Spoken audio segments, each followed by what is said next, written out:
Each and every data మేము furnish చేస్తాము, కానీ అందరూ సంయమనంతో ఉండండి అని మళ్ళీ ఒక పిలుపునిచ్చారు. మొన్న ఇదే బ్రహ్మానంద రెడ్డి గారు, ఒక్క నిమిషం పవన్ గారు, ఇదే బ్రహ్మానంద రెడ్డి గారి గురించి ఏదైతే రాజేష్ గారు ఇప్పుడు కోట్ చేశారు, ఆయన చాలా క్లియర్గా మేము తలుచుకుంటే చేయలేదేం లేదు, అయినా సరే అందరం సంయమనం పాటిద్దాం, గెలుస్తున్నాం, మనం రాష్ట్రాన్ని అభివృద్ధి పదంలోకి తీసుకెళ్దాం. మా నినాదం ఇదేనండి, మేము we are not believing in violence. ఇవాళ పరిస్థితి ఏంటంటే ఒక రాష్ట్రానికి ఆపద్ధర్మ ముఖ్యమంత్రిగానే ఉన్నావుగా, 5 సంవత్సరాలుగా ముఖ్యమంత్రిగా ఏదో వెలగబెట్టానన్నావు కదా, మరి ఇప్పుడు ఆపద్ధర్మ ముఖ్యమంత్రిగా ఉన్నావుగా, రాష్ట్రంలో శాంతి భద్రతల సమస్య వచ్చింది కదా, ఎక్కడున్నావు? అంతే కదా, ఎక్కడున్నావు? దుప్పటి కప్పుకొని ఇంట్లో పడుకున్నావా? ఏం చేస్తున్నావు? ఎందుకు మాట్లాడలేకపోతున్నావు? ఎందుకు బయటకు వచ్చి ఒక పిలుపుని ఎందుకు ఇవ్వలేకపోతున్నావు?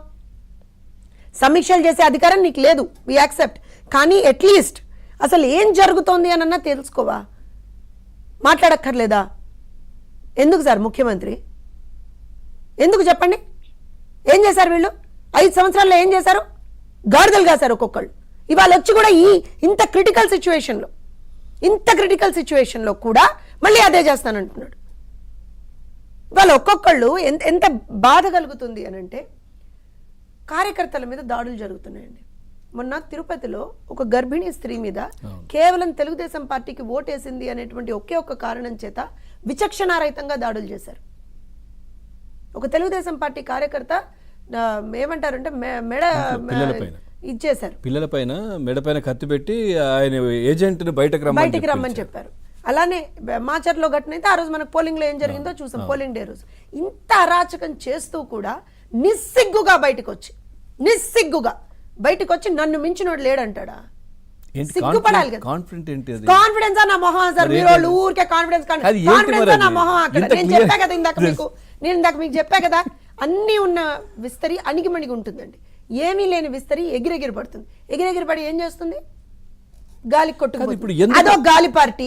ఆ గాలి పార్టీలో ఉన్న వాళ్ళందరూ గాలి నాయకులు, వాళ్ళు చెప్పే గాలి మాటలు, మళ్ళీ వాళ్ళు రేపు పొద్దున ఏం జరుగుతుంది? గాల్లో కొట్టుకుపోతారు. ఎందుకు పోలీసులు ఇంకా ఏకపక్షంగా అటువైపే పనిచేస్తున్నారు? చాలా మందిని ఇప్పుడు బయటకు వస్తున్నారు, బయటకు తీస్తున్నారు చాలా మంది. ఎందుకు అది?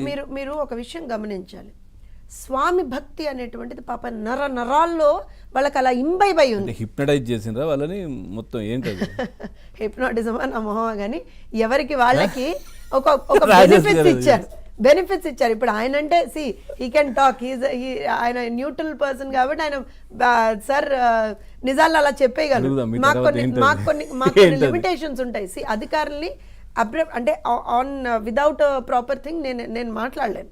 So the point here is, ఇప్పుడు ఒక్క వ్యక్తి అని కాదండి, నేను ఒక చిన్న ఎగ్జాంపుల్ చెప్తాను మీకు. నిన్న ఒక అచ్చోసిన ఆంబోతు, I will call him that, ఒక అచ్చోసిన ఆంబోతు ప్రెస్ మీట్ పెట్టాడు. నిన్న ప్రెస్ మీట్ పెట్టి అయ్యో రాష్ట్రంలో ఇంత అన్యాయం జరిగిపోతుంది, అయ్యో అని గుండెలు బాదుకొని పురంధరేశ్వర గారు చేశారు. పురంధరేశ్వర గారు చెప్పిన వాళ్ళకి ఇచ్చారు. ఒరే నాయన, తెలివి తెచ్చుకోరా నాయన, చదువుకోరా నాయన, కొంచెమన్నా బుర్ర ఉపయోగించు, నీ తెలివి తగలయ్యా. అక్కడ నిజానికి పడితే ఏం జరుగుతుందండి? అధికారుల్ని మార్చండి, ఇక్కడ వాళ్ళు ఇంపార్షియల్గా లేరు అనేటువంటి ఒక రిప్రజెంటేషను, ఒక రికమెండేషను మేము చేయగలం ఒక పొలిటికల్ పార్టీగా. ఇవాళ ఎవరైతే వీళ్ళ మీద అత్యంతమైనటువంటి భక్తిని ప్రదర్శించేటువంటి ఒక వ్యక్తి సిఎస్గా ఉన్నారు, తెలుసు కదా మీకు, జవహర్ రెడ్డి గారు. ఇవాళ అధికారులను ఎవరైతే ఒక ఇది పంపించాలో, ఒక లిస్ట్ పంపించాలో, ఆ మహానుభావుడే పంపిస్తాడు. ఆ మహానుభావుడు ఒక 3, 4 ఎంతమందినో, ఇంకోటి 3 ఇచ్చానండి, ఇందులోంచి ఎవరినో ఒకరిని మీరు ఎన్నుకోండి ఎలక్షన్ కమిషన్కి ఇస్తాడు. సో ది ఎంటైర్ ఇవాళ పెట్టినటువంటి అధికారులు కూడా అందరూ మీ వాళ్ళేరా నాయన, మీ వాళ్ళే అని ఎందుకంటున్నాను? 4 ఉన్నారు, దీంట్లో ఎవరైనా పెట్టండి, మా దగ్గర లేదని చెప్పారు మొన్న. నేను అదే చెప్తున్నాను. సో ఎంత నిస్సిగ్గుగా బయటకు వచ్చి వీళ్ళు ఇంకా కూడా అబద్ధాలు మాట్లాడుతున్నారు అని అంటే, నాకు అంటే ఒకటి సార్, ఒక్క విషయంలో మాత్రం వైఎస్ఆర్సీపీ నాయకుల్ని, ముఖ్యంగా వాళ్ళ రింగ్ లీడర్ ఉన్నారు చూసారా, వాళ్ళ గ్యాంగ్ లీడర్ ఉన్నారు చూసారా, జగన్మోహన్ రెడ్డి గారిని, ఒక్క విషయంలో అయితే మనం మెచ్చుకోవాలి సార్. నటనలో వాళ్ళని మించిన వాళ్ళని లేరు సార్, వేస్ట్ సార్. ఇవాళ నాకు తెలిసి జూనియర్ ఎన్టీఆర్ గారు బర్త్డే, ఆయనకి విషెస్ చెప్తూ హ్యాపీ బర్త్డే జూనియర్ ఎన్టీఆర్ చెప్తూ, జూనియర్ ఎన్టీఆర్ కాదు కదా అసలు, నాకు తెలిసి ఆస్కర్ లెవెల్ నటుల్లో ఎవరు కూడా వీళ్ళ ముందర పనికిరారు. నో వే, వీళ్ళ నటన కౌశల్యం ముందర అసలు ఎవరు పనికిరారు. అప్పుడే వచ్చారు ఒక్కొక్కరు, తెలుసు రేపు పొద్దున ఓడిపోయి వస్తున్నారని తెలుసు, ఇప్పుడు ముందరకు వచ్చేసి అయ్యో బాబోయ్ రాష్ట్రంలో ఇంత అరాచకం జరిగిపోతుంది నాయనా, నువ్వే అధికారంలో ఎన్నికలకు ఆపద్ధర్మ ముఖ్యమంత్రి ముందు మీవాడే. కూడా కాదు కాదు జగన్మోహన్ ఆపద్ధర్మ రెడ్డి గారు ముఖ్యమంత్రి. అన్నారు కదా నిష్పక్షపాతంగా ఎన్నికలు జరిగేలా లేవు అని ముందు. అవును సార్, ముందు అవును సార్, నిజమే. మరి పక్షపాతంగా వాళ్ళు కొంతమంది అధికారులను పెట్టుకున్నారు, మీరేమో వచ్చే అధికారులను తీసేయండి, తూర్చిది పనికిరాదు అంటారు.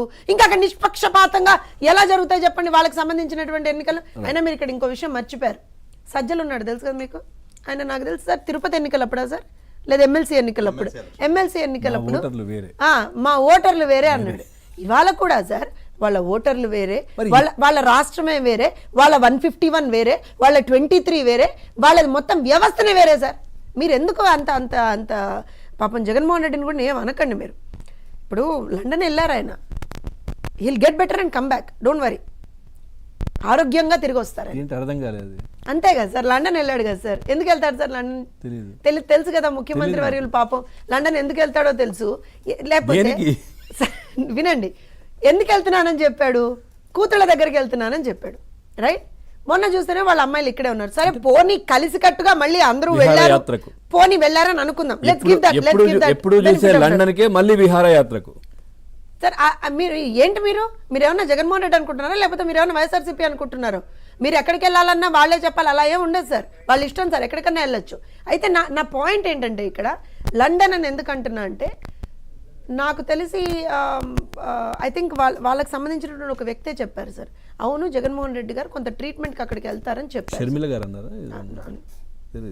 సో ట్రీట్మెంట్కి సార్ మీరేమో కాదండి, ఇప్పుడు సొంత చెల్లి వచ్చి చెప్తుంటే నేను ఇప్పుడు ఆ మాట నేను అన్నాను అనుకోండి, అవి చూసారా జోసఫ్ గారు అన్నారంటారు.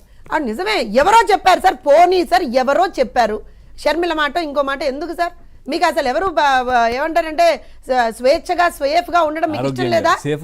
సేఫ్ గా ఉండడం మీకు ఇష్టం లేదా?